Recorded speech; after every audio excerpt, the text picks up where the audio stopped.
क्या आपको पता है एलआईसी नुकसान में चला गया है? एलआईसी के नुकसान में जाने का मतलब क्या हुआ? अभी तक तो सारा गोदी मीडिया आपको बैठकर बता रहा था नहीं एलआईसी का बहुत कम परसेंट है जो कि अडानी के कंपनीज में था, बहुत ज़्यादा फर्क नहीं पड़ने वाला है उससे। एलआईसी भी इस बात को कह रहा था कि देखिए हम तो ऑलरेडी वैसे भी प्रॉफिट में चल रहे हैं। वो अलग बात है कि 30,000 करोड़ का इन्वेस्टमेंट ज़रूर किया उन्होंने अडानी की कंपनियों में, 10 में से 7 कंपनियों में।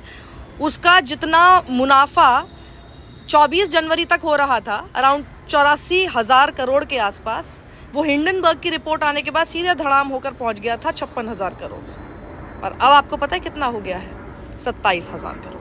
तो ये खबर ज़रा अब आप सुन लीजिए, आप लोगों के लिए है। आप लोगों के लिए क्यों है? क्योंकि अगर आप मिडिल क्लास के हैं तो कैसे इन सब का असर आपके ऊपर होने वाला है, ज़रा समझ लीजिए उसको। तो एलआईसी ने इन्वेस्ट किया था, to be very precise, 30,127 crore Adani की 10 में से 7 कंपनियों में, और अब उसकी इन्वेस्टमेंट वैल्यू हो गई है 27,000 करोड़ 23 फरवरी तक, हिंडनबर्ग की रिपोर्ट के बाद से। 30 जनवरी को एलआईसी ने ही बताया था कि उनके पास अडानी ग्रुप इक्विटी और डेट स्टॉक्स में दिसंबर के अब तक 35,917 करोड़ रुपए थे। उसी ने बताया था कि अडानी ग्रुप में इक्विटी परचेस वैल्यू जो है वो 30,127 करोड़ है, जिसकी 27 जनवरी को अगर आप मार्केट वैल्यू देखें तो 56,142 करोड़ हो चुकी थी। अब हाँ, ये प्रॉफिट में था बिल्कुल। अब आप कहेंगे देखिए एलआईसी प्रॉफिट में था, बिल्कुल प्रॉफिट में था। हिंडनबर्ग रिपोर्ट आने के बाद भी प्रॉफिट में था, लेकिन वो अलग कहानी है कि रिपोर्ट आने से पहले यही मार्केट वैल्यू और भी ऊपर 84,000 करोड़ पर थी, जो गिरकर 56,000 करोड़ पहुंच चुकी थी हिंडनबर्ग रिपोर्ट आने के सिर्फ 3 दिन में। अब वो और गिरकर 27,000 करोड़ पहुंच चुकी है, यानी मार्केट वैल्यू लगाए हुए पैसे से भी कम हो गई है। यानी नुकसान और किसका हुआ? हाँ, किसका हुआ? अडानी का? नहीं, अडानी का नहीं हुआ है, आपका नुकसान हुआ है। अडानी के नुकसान की चिंता मत कीजिए, अपने नुकसान की चिंता कीजिए। जो मार्केट वैल्यू 84,000 करोड़ पर होने पर फायदा आपको मिलने वाला था, आप जरा ये सोचिए, जिसे समय रहते भी एलआईसी ने नहीं बचाया, वो अब गिरकर अगर 27,000 करोड़ पर आ गया है तो उस प्रॉफिट का रिटर्न आपको ही मिलता ना। तो अब जरा सीधे सीधे ये बता दीजिए कि उसके नुकसान की भरपाई आखिर कौन करेगा? आपको गोदी मीडिया और सरकार को बचाने के लिए काम करने वाले बरगलाते रहे कि एलआईसी बहुत बड़ा है, कुछ फीसद के इन्वेस्टमेंट से क्या फर्क पड़ेगा भाई, एलआईसी डूबेगा नहीं। तो पहली बात यह है कि एलआईसी इतना बड़ा है कि कुछ फीसद का निवेश भी रियल वैल्यू में बड़ा ही होता है। 30,000 करोड़ कोई छोटी मोटी रकम है? कोई छोटा मोटा आंकड़ा है क्या?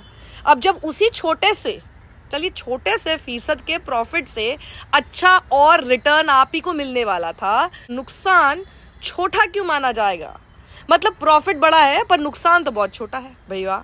और चलिए छोटा है, लेकिन आप कौन सा अडानी अंबानी हो भाई? आप तो मिडिल क्लास हो ना। जो एलआईसी में पैसा निवेश करता है उसे छोटा प्रॉफिट मिले उसके लिए भी तो वो इतने साल अपना पैसा उसके अंदर डालकर रखता है, निवेश करके रखता है, ताकि भाई एक दिन आएगा मुझे इसका फ़ायदा होगा। इतने सालों के सब्र के बाद मिलता है उसे वो फ़ायदा। उसके लिए गोदियों की भाषा में छोटा नुकसान कितना पहाड़ जैसा बड़ा हो सकता है वो तो आप ही समझ सकते हैं। इनको क्या फ़र्क पड़ता है? कई साल तक पैसे रखो लेकिन बाद में रिटर्न अच्छा ना मिले, क्योंकि साहिब के दोस्त को देश का मिडिल क्लास ज़बरदस्ती बचाने के लिए निकला है। अरे भाई, अब ज़रा समझ लीजिए कि एलआईसी का पैसा डूबना कैसे भारत के मिडिल क्लास से मतलब रखता है।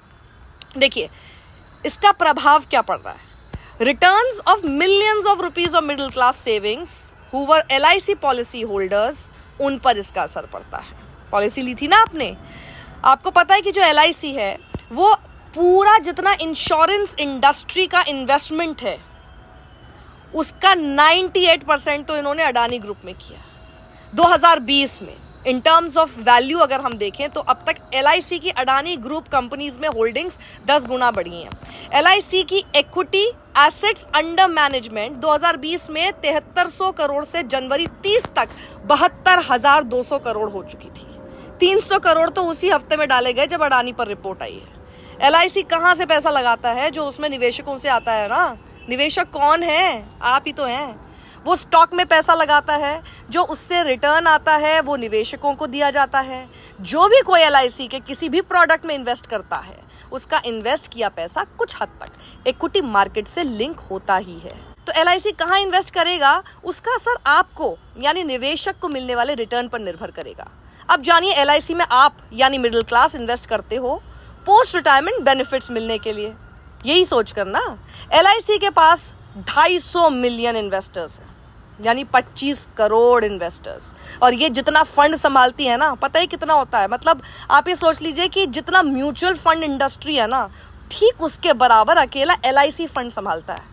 LIC के पुअर इन्वेस्टमेंट की कहानियां तो कोई नई नहीं है, ऐसे ही उलझुल फैसले करके कई बार निवेशकों को खराब रिटर्न्स भी दिए हैं LIC ने।